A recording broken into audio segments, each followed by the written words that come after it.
Details చూస్తే తెలంగాణలో విద్యుత్ కొనుగోలు పవర్ ప్లాంట్ నిర్మాణాలపై రేవంత్ రెడ్డి ప్రభుత్వం జస్టిస్ ఎల్ నరసింహారెడ్డి కమిషన్ను ఏర్పాటు చేయడాన్ని సవాల్ చేస్తూ బీఆర్ఎస్ అధినేత మాజీ సీఎం కేసీఆర్ సుప్రీంకోర్టులో పిటిషన్ దాఖలు చేసిన విషయం తెలిసిందే.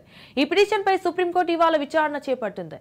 సుప్రీంకోర్టు ప్రధాన న్యాయమూర్తి justice DY Chandrachud, justice JP Pardiwala, justice Manoj మిశ్రాలతో కూడిన త్రిసభ్య ధర్మాసనం ఎదుట ఇరుపక్షాల వాదనలు వినిపించారు. పిటిషనర్ తరపు ముకుల్ రోహత్గి, తెలంగాణ ప్రభుత్వం తరపున సిద్ధార్థ లూథ్రా, కమిషన్ తరపున గోపాల శంకర్ నారాయణ్ తమ వాదనలు వినిపించారు.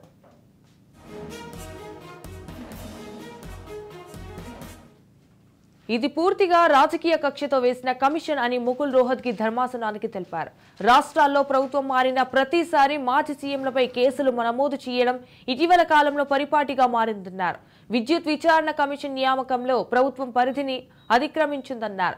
ట్రిబ్యునల్ ఉండగా విద్యుత్ కొనుగోలు ఒప్పందాలపై ఎలా న్యాయ విచారణ చేస్తారన్నారు. కొత్త రాష్ట్రం విద్యుత్ సంక్షేమం నేపథ్యంలో విద్యుత్ కొనుగోలు చేసినట్లు చెప్పారు.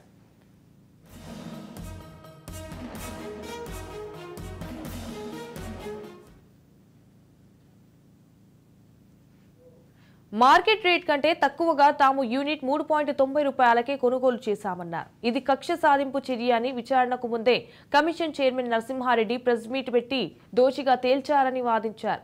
ఈఆర్సీ ఉండగా మళ్లీ విచారణ కమిషన్ అవసరం లేదన్నారు. ప్రభుత్వం తరపున వాదనలు వినిపించిన లూథ్రా ప్రెస్ మీట్ లో కేవలం ఎంక్వైరీ స్టేటస్ మాత్రమే చెప్పారని వెల్లడించారు. ఇక దేశవ్యాప్తంగా పవర్ ప్రాజెక్టులు అన్ని సూపర్ క్రిటికల్ టెక్నాలజీతో నిర్మిస్తుంటే భద్రాద్రి సబ్ క్రిటికల్ టెక్నాలజీతో నిర్మించారన్నారు.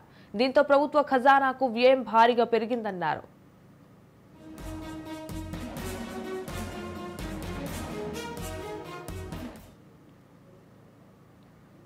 రైట్గా దీనిపై మరింత సమాచారం మా ఇన్పుట్ ఎడిటర్ కోటిరెడ్డి అందిస్తారు. తెలంగాణకు సంబంధించి మాజీ ముఖ్యమంత్రి కేసీఆర్ పై విచారణ చేపట్టాలని విద్యుత్ కొనుగోలు ఒప్పందాలకు సంబంధించి జరిగినటువంటి అవకతవకలపై నియమించినటువంటి విచారణ కమిషన్కు సంబంధించి ఈరోజు సుప్రీంకోర్టులో కేసీఆర్కు ఊరట లభించిందని చెప్పుకోవచ్చు. తొలి నుంచి ఈ అంశంలో కేసీఆర్ వాదిస్తూనే ఉన్నారు, తనను విచారించేటువంటి అర్హత లేదు అని. అయితే సుప్రీంకోర్టు దీనికి సంబంధించినటువంటి విషయాల్లో ఎలాంటి నిర్ణయం తీసుకున్నప్పటికీ ప్రస్తుతం విచారణ కమిషన్కు నియమించినటువంటి కమిషన్ అధికారిగా చైర్మన్గా నియమించినటువంటి జస్టిస్ నరసింహారెడ్డిని మార్చడానికి మాత్రం సుప్రీంకోర్టు స్పష్టమైనటువంటి ఆదేశాలు ఇచ్చింది. ఎందుకంటే ఈ కేసుకు సంబంధించి గతంలో జరిగినటువంటి కొనుగోలు ఒప్పందాలు ఎప్పుడైతే రాష్ట్ర విభజన జరిగిందో, విభజన జరిగినప్పుడు ఆ రోజు ఉన్నటువంటి విద్యుత్ కొరత, ఆ సమస్యలను అధిగమించడానికి సమీపంలో ఉన్నటువంటి రాష్ట్రాలు అందుబాటులో ఉన్నటువంటి వనరుల నుంచి పూర్తిగా ఆ రోజు ఉన్నటువంటి మార్కెట్ రేటు కంటే కేవలం ₹3.90 ఒక యూనిట్ చొప్పున కొనుగోలు చేశామని కేసీఆర్ చెప్తూ వచ్చారు. కేసీఆర్ సుప్రీంకోర్టును ఆశ్రయించారు. ఈ విచారణకు సంబంధించినటువంటి అర్హత కమిషన్కు లేదు అనేది ఆయన వాదన. అయితే సుప్రీంకోర్టు దీనికి సంబంధించినటువంటి విషయాల్లో పరిగణలోకి తీసుకున్నటువంటి మొదటి అంశం ఈ కేసుకు సంబంధించి చైర్మన్గా నియమించినటువంటి జస్టిస్ నరసింహారెడ్డి మీడియా సమావేశం నిర్వహించడం అనే దాన్ని తీవ్రంగా వ్యతిరేకించింది. ప్రధానంగా ఈ కేసుకు సంబంధించినటువంటి విచారణ నిర్వహించాలి తప్పితే కేసుకున్నటువంటి మెరిట్స్, డిమెరిట్స్ గురించి ముందుగానే ఒక నిర్ణయాన్ని ప్రజలకు తెలియజెప్పినటువంటి తీరును సుప్రీంకోర్టు తప్పుపట్టింది. ఈ కారణంగానే అక్కడ ఎవరైతే చైర్మన్గా ఉన్నారో ఆ చైర్మన్ను మార్చాల్సినటువంటి అవసరం ఉంది అనేది సుప్రీంకోర్టు అభిప్రాయం. జస్టిస్ చంద్రచూడ్ ఆధ్వర్యంలో జరిగినటువంటి విచారణలో ప్రధానంగా ఈ అంశమే ప్రస్తావనకు వచ్చింది. ఇందుకు రాష్ట్ర ప్రభుత్వం కూడా అంగీకరించింది. ఈ రాష్ట్ర ప్రభుత్వం 2 గంటల తర్వాత కొత్తగా చైర్మన్ని ఎవరు నియమిస్తామనేటువంటి అంశాన్ని ప్రకటిస్తామని చెప్పింది. ప్రస్తుతం మళ్ళీ విచారణ మరోసారి ప్రారంభమైంది. మరొక గంటన్నరలో దీనికి సంబంధించినటువంటి పూర్తిగా అంటే కొత్త జస్టిస్గా ఎవరిని నియమిస్తారు అనేటువంటిది, కొత్త విచారణ కమిషన్ చైర్మన్గా ఎవరు నియమిస్తారనేటువంటిది ప్రకటించే అవకాశం ఉంది. మొత్తంగా గతం నుంచి కూడా ఈ విద్యుత్ కొనుగోలుకు సంబంధించి కాంగ్రెస్ ప్రభుత్వం అధికారంలోకి వచ్చినప్పటి నుంచి కూడా వివాదం సాగుతూనే ఉంది. ఇప్పటికీ ఇటు బీఆర్ఎస్ ప్రభుత్వం లేకపోయినప్పటికీ విద్యుత్ కొనుగోళ్లకు సంబంధించినటువంటి అంశాల్లో తాము నిష్పక్షపాతంగా వ్యవహరించామని, ఆ రోజు ఉన్నటువంటి రాష్ట్ర అవసరాలకు అనుగుణంగానే ప్రతి నిర్ణయము తీసుకున్నామనేది వాళ్ళు చెప్తున్నటువంటి వాదన. ఒక యూనిట్కి ₹3.90 అంటే ₹4 లోపే మేము కొనుగోలు చేశామనేది చెప్తున్నటువంటి వాదన. అయితే ప్రస్తుతం రాష్ట్ర ప్రభుత్వం మాత్రం దీనికి సంబంధించి చాలా అక్రమాలు చోటు చేసుకున్నాయి. అటు ఒరిస్సా నుంచి చేసినటువంటి కొనుగోలుకు సంబంధించి కూడా చాలా అక్రమాలు చోటు చేసుకున్నాయి అనేది ప్రధాన ఆరోపణగా ఉంది. అందుకే అయితే దీనికి సంబంధించి అంటే ఏదైతే ఎలక్ట్రిసిటీ రెగ్యులేషన్ కమిషన్ ఉందో కమిషన్ సంబంధించినటువంటి ట్రిబ్యునల్స్ ఉండగా ప్రత్యేకంగా విచారణ కమిషన్ను అసలు నియమించడమే తప్పు అనేది కేసీఆర్ వాదన.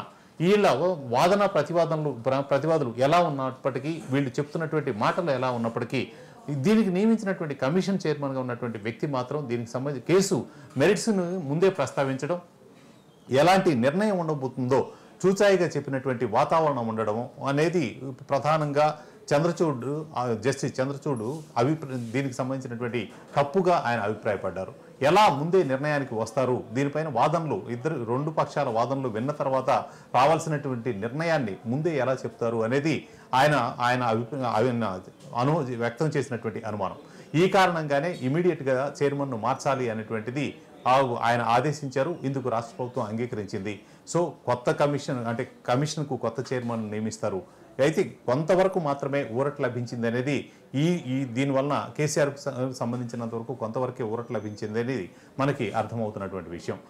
మొత్తంగా అంటే విచారణ కమిషన్ నియామకాన్ని మాత్రం ఇప్పటికీ సుప్రీంకోర్టు కొట్టివేయలేదు. కాబట్టి ఏదైనా కమిషన్ చైర్మన్ మారినంత మాత్రాన విచారణ పరిధి మారుతుంది అనుకోవడానికి ఇప్పటికైతే స్పష్టమైనటువంటి ఆధారాలు లేవు.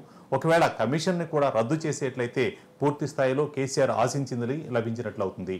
చైర్మన్ను మాత్రమే మార్చి కమిషన్ కనుక కొనసాగేట్లు అయితే ప్రభుత్వం ఏమి ఆశించిందో అదే జరిగేటువంటి అవకాశం ఉంది. ప్రస్తుతం నియమించినటువంటి చైర్మన్ మాత్రం మార్చే విషయం మాత్రమే ఇప్పటికీ నిర్ణయం జరిగింది. కమిషన్కి సంబంధించినటువంటి చైర్మన్ని మార్చడానికి ఇప్పటికే రాష్ట్ర ప్రభుత్వం అంగీకరించింది. సో వాళ్ళ దృష్టిలో కొన్ని పేర్లు ఉండి ఉండవచ్చు. ఎవరిని నియమిస్తారు అనేది ప్రభుత్వం సుప్రీంకోర్టులో వెల్లడి చేసే వరకు కూడా మనం నిర్ణయించడం చాలా కష్టం అవుతుంది.